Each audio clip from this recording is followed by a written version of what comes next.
ครูโยอยากเล่าจากหนังสือเรื่องความสุขของกะทิ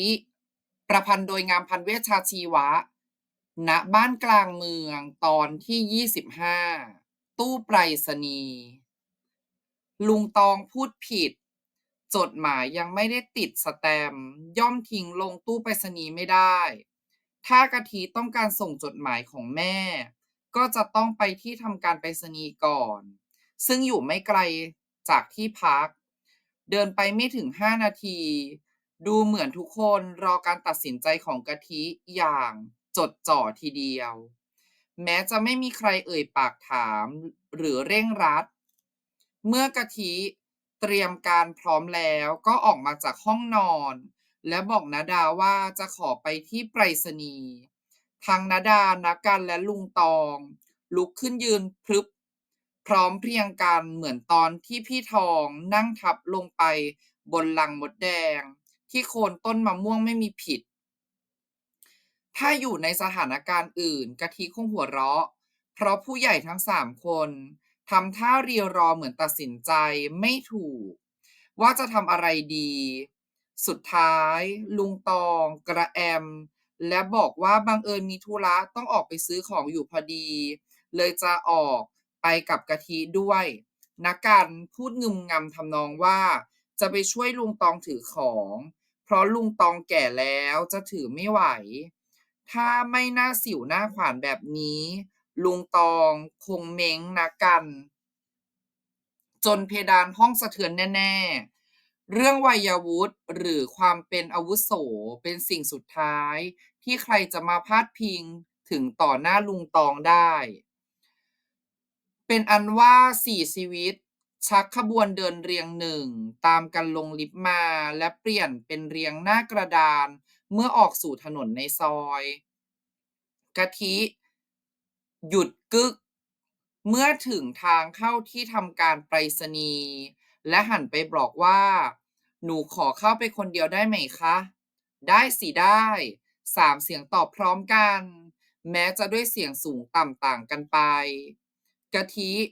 เดินเข้าไปยืนต่อแถวและยื่นจดหมายที่ต้องการส่งให้เจ้าหน้าที่ชำระเงินเรียบร้อยแล้วก็รับสแตมป์มาปิดลงบนซองแล้วจึงถือซองจดหมายเดินมาหย่อนลงตู้ตอนนี้ก็มีเพียงตู้ไปรษณีย์กับกะทิที่รู้ความลับนี้กะทิจ้องมองช่องรับจดหมายและรู้สึกเหมือนตู้ไปรษณีย์หลิ่วตาให้กะทิอย่างคนเข้าใจกันกะทิยิ้มออกมาและเดินมาสมทบกับคณะพักที่รออยู่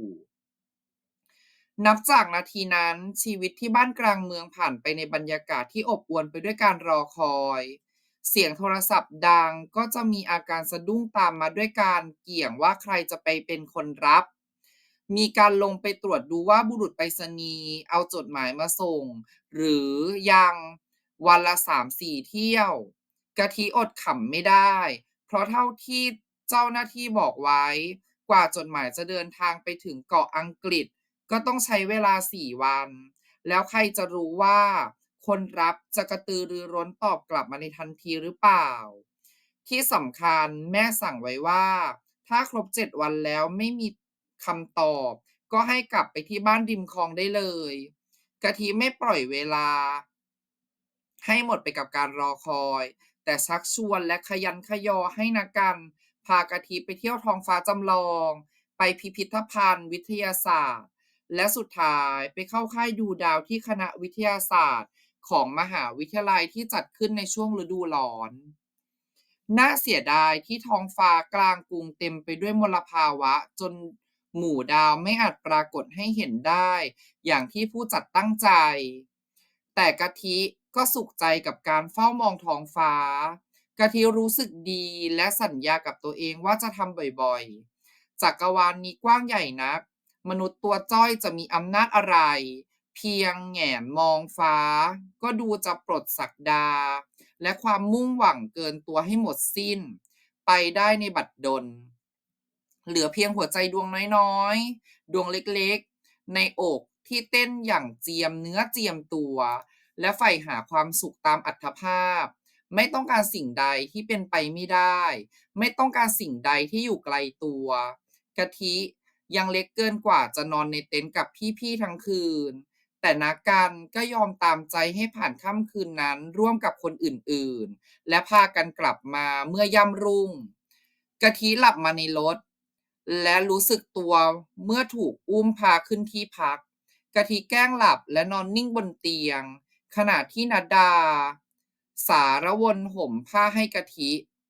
พรุ่งนี้ครบกำหนดแล้วนะดา แกจะเสียใจไหมถ้ายังมีแต่ความเงียบแบบนี้ คงเสียใจค่ะ แต่ทำยังไงได้คะนาดาลูบผมกะทิ เสียงของนาดาสั่นกะทินึกอยากลืมตาแต่สารภาพความจริงออกไป ก็พอดีได้ยินเสียงของลุงตองดังขึ้นว่ากะทิเป็นลูกสาวของพัดแกไม่อ่อนแออย่างที่เราคิดหรอก แกได้ความรักจากเราทุกคน แกอยู่ได้สบายมาก ดูเหมือนลุงตองพูดแทนใจของกะทิได้ครบถ้วนแล้ว กะทิพลิกตัวและหลับไปในนาทีนั้นเอง